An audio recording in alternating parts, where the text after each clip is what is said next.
Political પાર્ટીના કાર્યકર્તાઓ કયા કયા સંજોગના કારણે પાર્ટી પાસેથી ટિકિટ માંગે છે, શું શું એમાં લખે છે, એક આવો જ કિસ્સો સુરતમાંથી સામે આવ્યો છે। ભાજપના કાર્યકર્તાએ પોતાના જે ફોર્મ ફિલઅપ કર્યું છે એની અંદર જે સેન્સ પ્રક્રિયા થઈ હતી એની અંદર લખીને આપ્યું છે કે તેઓ દ્વારા શું શું કામ કરવામાં આવ્યા છે। વસંત ખેતાન છે અમારી સાથે, તે ભાજપના કાર્યકર્તા છે, એમની સાથે વાત કરીશું અને જાણવાની કોશિશ કરીશું કે એવું તો શું એમને લખ્યું છે સેન્સ પ્રક્રિયાના ફોર્મમાં જેથી તેઓ ચર્ચામાં આવ્યા છે। वसंत भाई, ऐसा तो क्या कुछ लिखा आपने फॉर्म में टिकट मांगने के लिए, किस वोट से टिकट मांगी?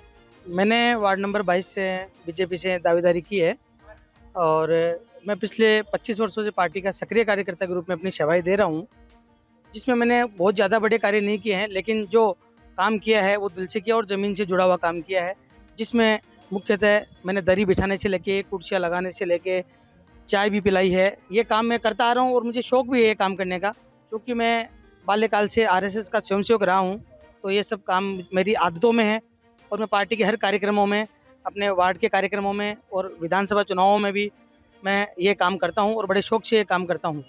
और वही चीज़ें मैंने इस फॉर्म के माध्यम से मैंने पर्यवेक्षकों को बताने की कोशिश भी करी है और जो काम मैंने किया वही मैंने इस फॉर्म में भरा है। तो ये सब लिखने की जरूरत क्या थी कि आपने दरी बिछाई है, कुर्सियाँ लगाई हैं, टेबल लगाई हैं, चाय पिलाई है, ये सब इस फॉर्म में लिखने की जरूरत क्या पड़ी?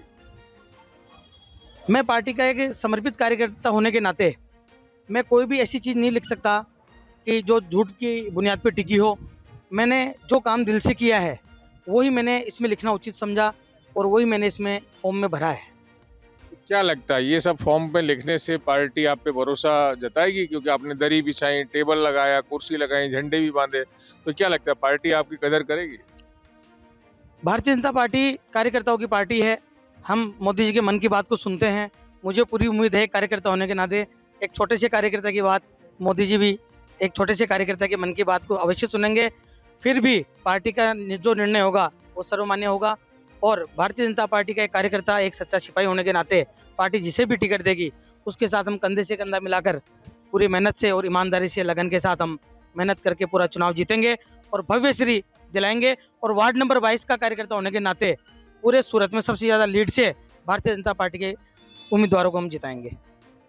તો આપણે સાંભળ્યું વસંત ખેતાન છે અને તેઓ દ્વારા જે સેન્સ પ્રક્રિયામાં જે પર્યવેક્ષક આવ્યા હતા એમની સામે જે ફોર્મ ભરીને આપવામાં આવ્યું છે એની અંદર જે મુદ્દાઓ લખ્યા છે કે તેઓ દ્વારા ભારતીય જનતા પાર્ટીમાં કામ કરીને ખુરશીઓ પર લગાવવામાં આવી છે, ટેબલો પર ગોઠવવામાં આવ્યા છે, ઝંડા પર લગાવવામાં આવ્યા છે અને ચા પણ પીવડાવવામાં આવી છે। એટલે એ પ્રકારના કામ કર્યા છે, તો હવે પાર્ટી એમને ટિકિટ આપવી જોઈએ અને તે ભરોસો પણ કરી રહ્યા છે પાર્ટી એમની કદર કરશે, એમના કામોની કદર કરશે અને ટિકિટ આપશે।